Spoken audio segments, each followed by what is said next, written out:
I'd like to welcome everyone to Software Spotlight Live, your front row seat to the latest innovations in software for small business. I'm Michael Burnswag, your host, and each week we're joined by executives at leading software companies to get an insider's perspective on the emerging technologies, business strategies, and market trends shaping the future. Tune in to stay ahead of the curve on leveraging software to boost productivity and growth in your business. Be sure to visit our website, softwareoasis.com, to access our free weekly software newsletter and sign up for our upcoming software webinar series. In today's episode, we have a real treat and a distinguished guest from MenuSano. We will be looking at their groundbreaking SaaS solution crafted by Konverge Digital Solutions. Our guest, Sonia Couto, is the founder and will guide us through this innovative platform designed to streamline operations and enhance customer experience in the food service industry. So, with that, welcome to the podcast. Thank you for having me. I appreciate it. Yeah, no, I really appreciate your taking the time out to join us and bring our community up to speed on MenuSano.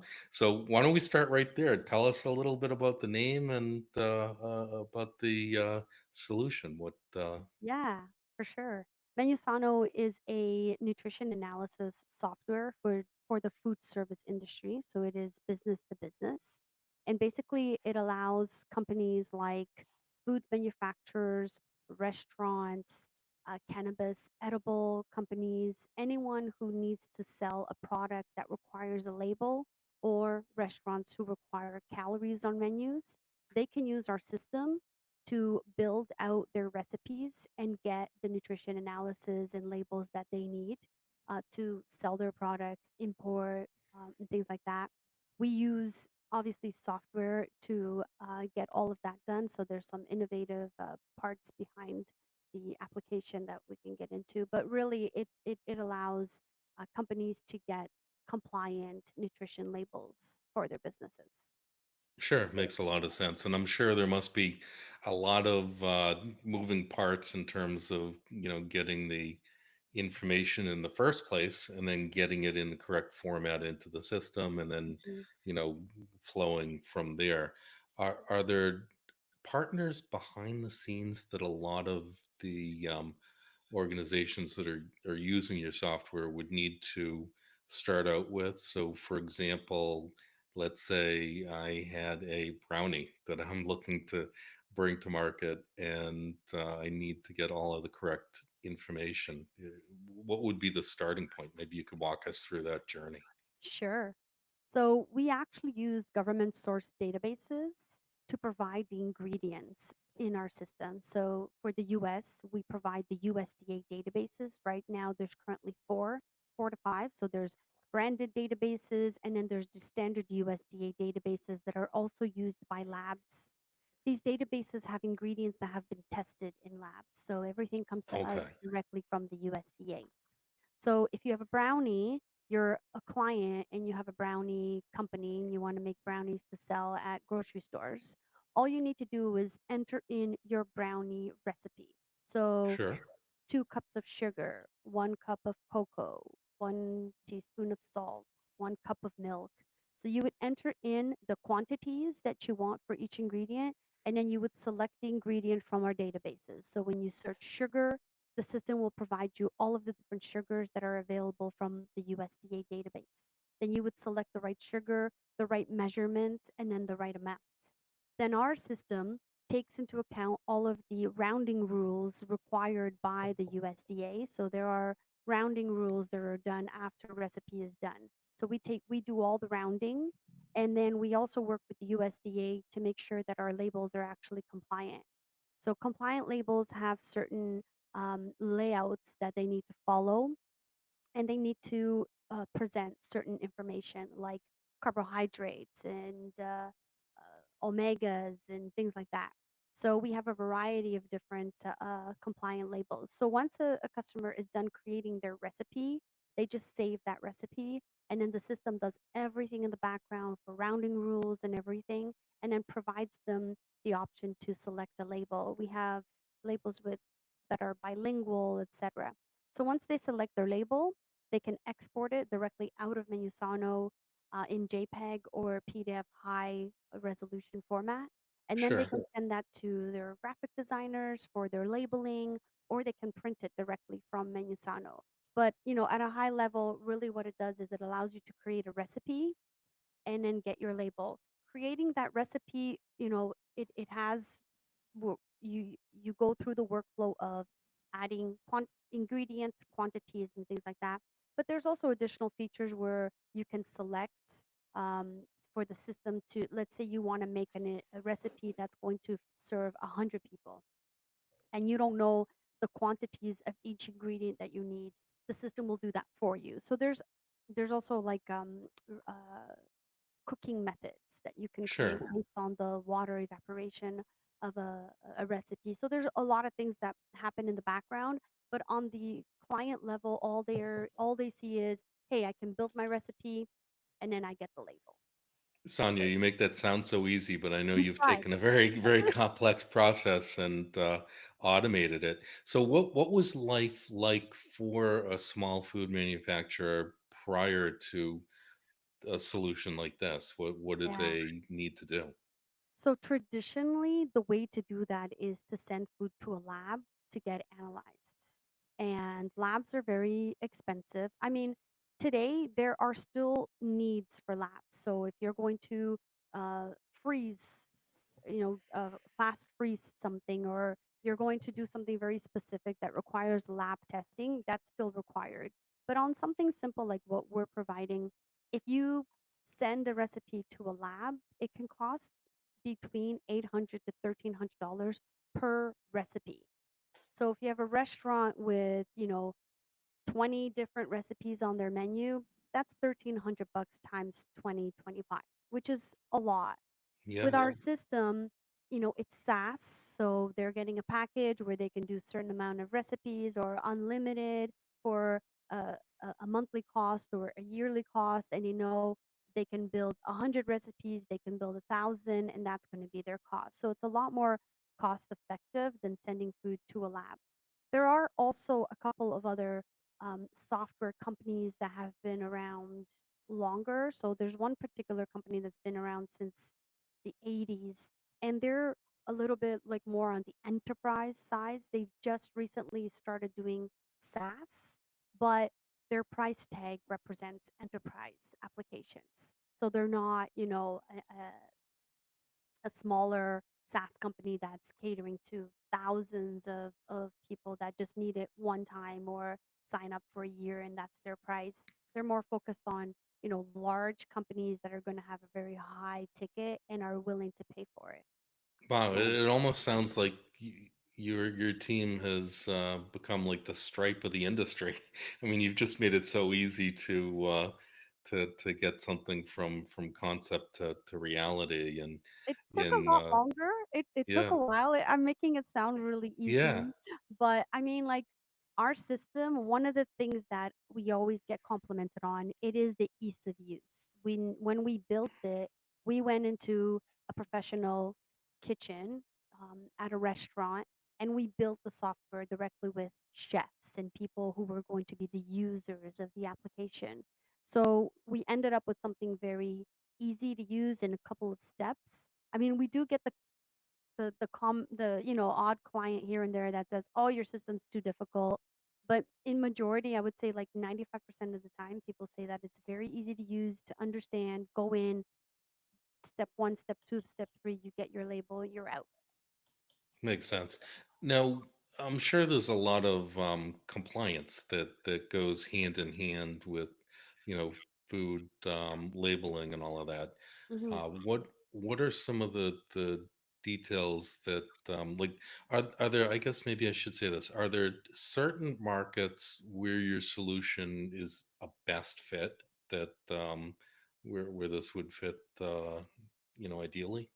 Yeah, we're focused on providing compliance in Canada, the US, and right now the UK, although UK just made some changes to their labels recently, which we're still updating. But Sure. compliance wise, like I'll give you an example in Canada. They just changed, well, they just added some new compliance where now in Canada we're going to have front of package labeling. So the front Okay. of package labeling, there are certain rules to what you show, how that data is displayed, where it comes from. So we take care of doing all of that for the client on the background. When once they're done creating their recipes, we just provide them the option to get all of the different options for labeling that they need. We follow in Canada, we work with the CFIA to make sure that we're compliant. We do use third party testing. So, a lot of dietitians, nutritionists to test our system, make sure that it is following compliance. And we do have to stay up to date with database changes and labeling changes right now. There's been a couple of changes in the US that had to take place. So, we make sure that we're staying up to date as new labeling laws are being enforced. We have a team that's staying on top of that to make sure that anything that the FDA or USDA presents, that we're there to work with them and make sure that it's working. We also work with a couple of universities to help test the system further. Got it. So could you maybe walk me through like the day in the life of a restaurant that might be using the solution or a different type of client and what it looks Yeah. like? So our biggest market is manufacturers, food manufacturers, and then our second biggest market is restaurants. So I'll Okay. give you an example of a food manufacturer. So a food Sure. manufacturer would make, a large container of a specific food, which consists of a recipe, and they're going to take that recipe and multiply it by 1,000, 2,000, 5,000 servings in order to sell, to package and sell those products or import them, or they need to have labeling. So if a company in the US wants to import into Canada, they need to provide the Canadian labels in their packaging. If a company in Canada is going to export to the US, they need to provide their labels. So labels in Canada and the US are different. Canada requires you to have bilingual English and French. The US is English and Spanish, right? So we provide all of the, so a manufacturer would create their recipe for their bulk recipe, and then the system would divide that recipe into how many servings it's going to make, and then they'll get the label for the serving so that they can, when they're printing out labels for the packaging of that product, our label Right. will already be included in the actual package. It just makes everything so much easier. Sure. No, that makes a lot of sense. Now, what about on the restaurant side of things? How would Yeah, it's very things differ? similar, very Okay. similar. A restaurant, let's say a restaurant, I'll give you an example of a recipe. So a hamburger with fries, that's a Okay. recipe. Sure. So that actually has a couple of recipes within a recipe. So the patty can be a recipe if they're making the patties from scratch. So that patty could have a bunch of different ingredients in it. And then the bun, if they make it themselves or they purchase it, that's another recipe. Buns have flour and all that stuff. So what they're doing in MenuSano is they're either entering the recipe for each component, the patty, the bun. If they're not making it, they can enter it in as a custom ingredient. So if I purchase the bun from Schneider's, I can go into MenuSano and say, I have a custom ingredient. It's my buns from Schneider's. And when I purchased these buns from Schneider's, they gave me the nutrition labels because they're a manufacturer and they have to provide it. So now as a restaurant, I go into MenuSano and I'm going to create this as a custom ingredient. Once I have all my custom ingredients put in and I have my actual recipe, so the patty, for example, and the french fries, then I can go into another part of the system where I can combine all of these recipes into one. So this is where I would take the burger and assemble it with the patty, the lettuce, the bun, the ketchup, the mustard, and the pickles.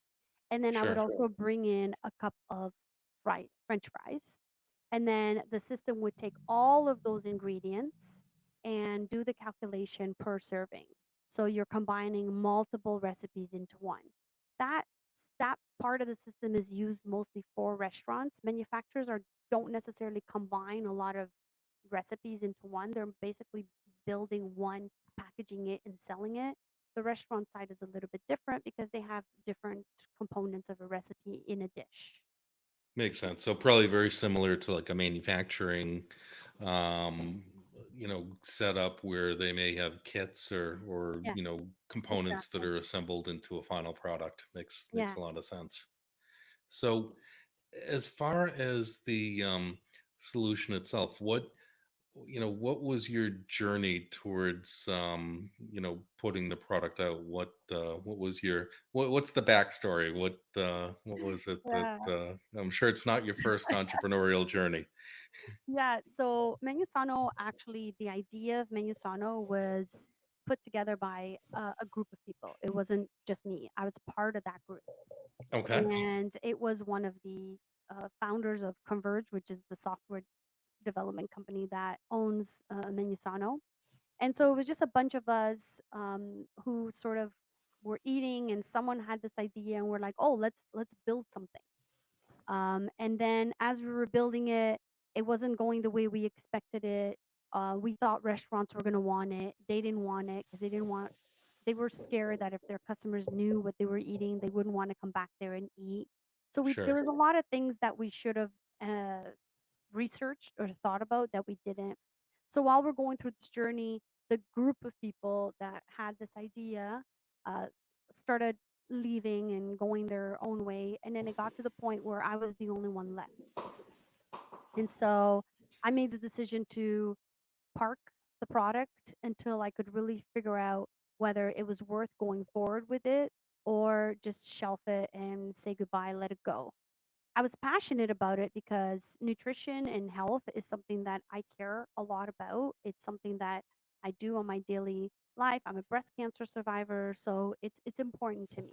So I wanted to find a Congratulations. way to really thank you. So I really wanted to find a way to get this product out because I knew it was going to help people. If a restaurant provided this information to their consumers, consumers could make healthier choices. Our first slogan with Menusano was "Choice is healthy," which we've now changed, but that's what it was because we were thinking about the consumer. Right. So when I relaunched it, we relaunched it with the customer in mind and not the benefit to the consumer. Because when we first launched it, that's what we were thinking about, how consumers were going to benefit from having access to this information. So we really weren't marketing the product well. And also the product was not properly built. It wasn't a full SaaS application. There was a lot of things that we were having to do manually on the back end. So once I had the opportunity to not have any voices or disagreements or people wanting to do things a certain way, I was able to really put together a plan on how to relaunch this project and really And make what year sure is that it that was, about? pardon, What year is that about? about 2015 is when I started Okay. rebuilding it. Yeah. And so we rebuilt it as a true SaaS product and relaunched it. And we relaunched it with our customer in mind, which is B2B, not B2C. And that's when the product really started doing well. And we started out by selling it to restaurants. So we actually worked with the government, with government public health in a pilot project in Ontario that eventually led to legislation in Ontario where restaurants with 20 plus locations have to show calories on their menu. So we were part of that pilot project. And once that pilot project was done, there was now a bigger need for our product. But of course, our biggest market is the US. And of course, food manufacturers and restaurants are using it. But we started out really trying to focus on restaurants. But restaurants are still a little hesitant. If they don't have to follow compliance, then they won't. Like in Canada, for Sure. example, only Ontario has that legislation in place right now, not the rest of the provinces. In the US, every state is different. So during COVID, we discovered that a lot of restaurants shut down and didn't really need our service, but that's when we grew the most because a lot of manufacturers started coming to us and wanting our solution. So we quickly pivoted to be able to bring on food manufacturers and make sure that we had a workflow for them. And that's when we really grew the business was actually during COVID. Wow. And can you give an example of some organizations that are using the solution today? Yeah. So Shake Shack in the US is one of our clients. They use our solution. So when you go to a Shake Shack and you see calories on menus, that's provided by MenuSano. Dom International, they are a brand manufacturer. So they have various products that they develop, export. They're also being used by us. We have a Sure. couple of cannabis companies that do edibles, and so we have cannabis labels with THC and CBD levels. So Canopy Growth is one of our customers as well. And then we have Ballard brands. So they have a whole bunch of different brands underneath Ballard brands. And so they use our system. Stoltz Meats, there's so many. We've really grown our client lists over the Sure. last No, 4 years. that's really neat. So it obviously speaks volumes about the solution itself and the different applications for the product. Hmm. So as far as the roadmap. So obviously the product's been out for some time. Are there some recent features that you've added in that you're particularly proud of that you'd like to let our listeners know about? Yeah, I mean, we're always building new features aside from providing new label options. We are now building in AI. So we already have a very easy tool to use, but we want to make it even easier and faster for our customers. We realize that sitting in front of a computer building recipes can be a bit of a tedious job. So one of the things that we're going to have coming up, and I don't have a delivery date for it yet, but it is something we're working on. We're going to be using AI to help build out those recipes faster so our customers can just focus on getting the labeling. We already implemented some AI into the application to help even search these large databases faster. And then I also built a customer board, a customer advisory board. So a lot of startups, they will build an advisory board, and I felt that that wasn't as valuable to me because I was getting all my feedback from our customers. I still go on sales calls and do demos, and I like listening to what our clients think about the product and what they're saying about it and what they would like to see. So I built the customer advisory board so customers can have access to me directly since I'm the founder, and we Sure. build our roadmap dependent on the feedback from our customers. So if 20 clients are saying we really need a feature that does this, this, and that, and it's sort of similar, that goes as a priority into our roadmap. And then we will build it, release it, and give it to all of our customers. But those clients that had specifically asked for it, we'll reach out to them and say, hey, you asked for this feature, we built it. Do you want to give us feedback? Do you want to contribute to the requirements we're going to put together for building out the feature? Make sure that it follows your workflow. And then all of our other customers are going to get it. There's no cost to the client for the Right. features that we build. It's part of the SaaS model, but it gives the clients a lot of trust. It builds trust where they know that our goal is done is making their business more efficient with this application and that they're getting their money's worth. Yeah, no, that makes a lot of sense. And I think some of the best enhancements to any piece of software come from, that feedback loop from customers. Yeah. And as far as that feedback loop, have you found over the years, you know, times where customers may ask for a feature, but then in reality, once you've developed it and released it, it's not something that gets used? Yeah. I have encountered that. It's actually so funny you asked me that question because we had a feature in the version one that we thought was going to be fantastic, and then zero people used it. No one. And then we took it out. We're like, when we rebuilt it, we're like, you know what? Nobody used this. Someone had asked for it, never used, so let's get rid of it. And now people are asking for it again, and we don't have it in this new Oh, that's version. crazy. Yeah. But yes, a lot of times there will be cases like that. But we build I make sure that when we're building these new features, we build it as modules. Because one thing with SaaS software that I find is it's either got too much or too little. It's really hard to get out of the box application that has everything you need.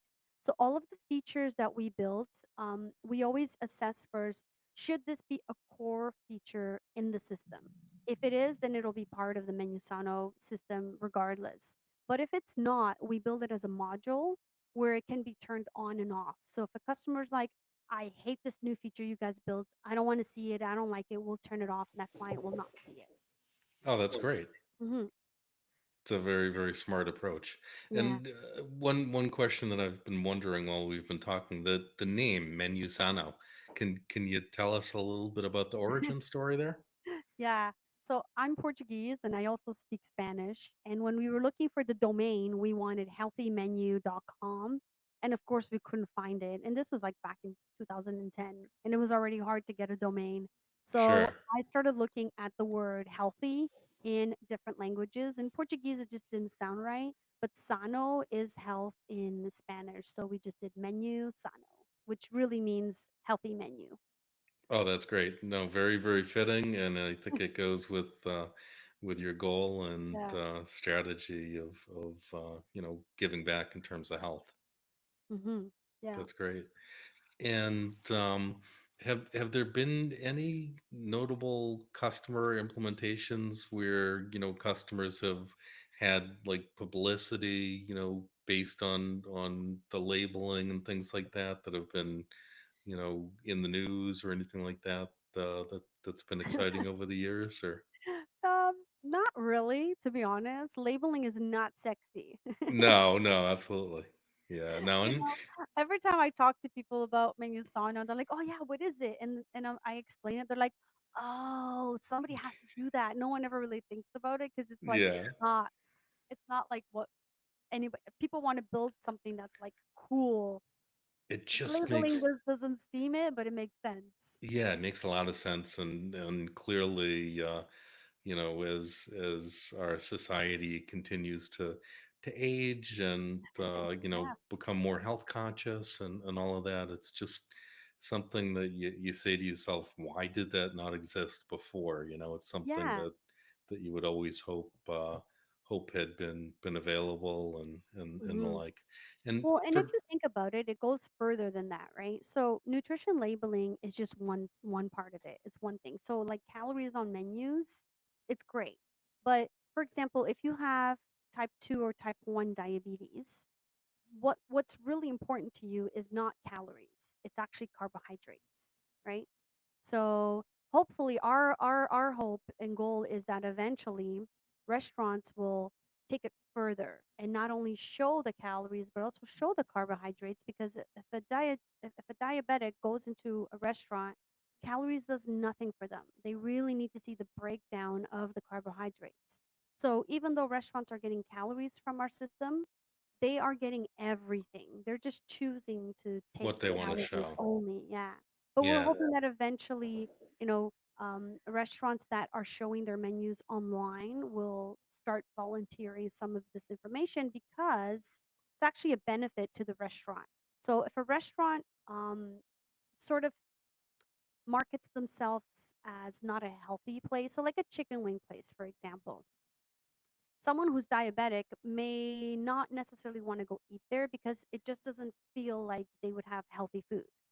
But the salad might be healthy. They might have a burger that's healthy. They might have other items. So if they were to showcase those healthy items on their website or their menus, they could bring in a whole different clientele that may not necessarily attend their location.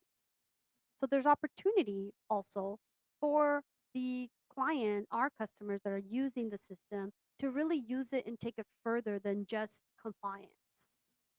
yeah, no, that makes a lot of good sense, and I think at a level, a lot of individuals that are, paying attention for certain health reasons to what they're eating, you know, need not only the information, but to be able to understand the impact on their health and to be able to they need that information to make good Yeah, decisions and good choices. for Otherwise, sure.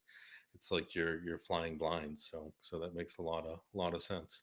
Yeah. And as far as the journey of the solution itself, um, uh, so obviously you talked a little bit in the early days of the solution and how it came to be. But when you look at where you stand in the marketplace today, um, if you were to bullet point a couple of things that are unique about the MenuSano solution that you think um, individuals that are listening to this podcast should know in terms Mm. of making a decision on a solution, what helps Mhm. the product stand out? Yeah, I mean, it's definitely the first one would be ease of use. It is very simple, easy to use. The other thing that I'm just going to base my answers on the feedback that I get, not what I think the features are. Sure. The second thing that I get is people love our customer service. If someone needs help or they are looking for something, we are very good at answering right away, and if we don't, getting back to someone. So our team is very focused on customer service. That's our key, and that's where we do a really good job because a lot of our customers are not super computer savvy, so we want to make sure that we're there to support them with the right tools. So we have a lot of videos for how to use each piece of functionality in the system, but we also have a chat window where there's someone always available, and it's a real human, not a computer. They can Sure. call us, they can email us anytime. And the reason why I bring this up is because we've had a lot of clients switch over to us from enterprise systems, and that was one of their biggest complaint was I call and someone gets back to me 3 months later, right? So Right. one of the biggest emphasis on us is that. And I think the third is our ability to continue developing out the system. So when you go into Menusano, you're using it today, you go into it a month or 2 months, you will see something new. You will see a difference in the system. We're constantly learning from um, what we're building, from the feedback we're getting from our clients, and we're always building it out. The system, when you log in, it does not look like an old system from the 80s. It's modern. The user interface is something that we're very conscious of. 2, 3 clicks to get to where you need to be, not have to, feel like you're a rocket scientist trying to figure out how to use this thing and how to get to where you need to be. So we're always trying to make it even easier, always developing out new features. We have a recipe costing feature as well, where the system will give you the costs that it will take to build out that recipe based on you importing in your manufacturer ingredients. So there's lots of other features that we're always building out, and that's really our goal. We're a tech company, and we're talking to our client base, industry, food manufacturers, restaurants, food creators, food startups, to understand what are the needs in those spaces so that we can build technology to help make their lives easier, not harder. Oh, that's great. And it's so important because I think one of the reasons that SaaS is so amazing is, that the solution itself is always evolving, and Yeah, always provides additional value, in the years to come. And, where you're taking feedback from the users of the solution and incorporating that into future releases, that speaks volumes right there. yeah. And Yeah. the other thing too with SaaS is I think this is the one thing people don't talk about with SaaS is if you have a crappy product, you will know very quickly because the thing with SaaS is I subscribe today and I use it for a month, and if I don't like it and it doesn't do what I needed to do, guess what? I'm going to cancel my subscription. So you Right. have a lot of data into what people want, whether they want to use your system or not. It's really up to the company to make sure that they're listening to their customers and really building out, again, things that are going to be useful and easy to use. Yeah, and it's obviously an enormous market, in terms of the potential. And, clearly legislation is an important part of fueling growth, but Yeah. at the same time, companies doing the right thing is also another component to people getting started on the solution. So Yeah. for a manufacturer or for a restaurant or someone considering the MenuSano solution, how would they decide what version to get started with? Are there different No, we only packages have or one. Oh, solutions or yeah. yeah? We only have one version, but there are different packages. Okay. So they can select to use our system on a month-to-month basis or on a year-to-year basis. Obviously, the year-to-year does have a cost savings attached to it. And then they can select a package where they only need a couple basic labels, and that starts at about $35 a month. So they can get a couple labels printed out. That package is very useful for food startups where they Okay. only need one or two, and then they cancel their subscription and they don't have to commit. Food manufacturers would do the year to year, and that's what we call our enterprise package. That package has unlimited access to everything. You can build as many recipes as you want, as many labels, and you also get access to all of the databases. So in the other packages, there is a choice in which database you're going to use. So only the USDA, or only the Canadian, or only the UK, or all three. With the USDA, we have an additional four uh, databases that go along with it. So there Sure. are different options in different packages, and you can get all of that in our website, menusano.com pricing. But the enterprise, it is definitely the most cost savings and no limitations to what you can do. Great. Well, I really appreciate you taking the time out to fill our listeners in on the solution. I think it obviously is a different take on SaaS, and Yeah. we're always looking to kind of push the envelope a bit here at the Software Spotlight. So, thank you for joining us today. Coming up on our next episode, Gabor Kristen is joining us, and he's the visionary behind Bliss Compass, a revolutionary SaaS solution from DX Labs. And he brings a wealth of experience in the tech industry and a passion for innovation. Gabor has spearheaded the development of this cutting edge platform designed to transform the way businesses approach employees' well being and engagement. So be sure to join us for that episode. Coming up on Wednesday, we actually have our customer service webinar. It's integrating AI into your customer service experience. So be sure to join us Wednesday at 1. And be sure to visit our website, softwareoasis.com, to access our free weekly software newsletter and sign up for this upcoming software webinar series. And once again, from MenuSana, Sonia Couto, thank you so much for joining us on the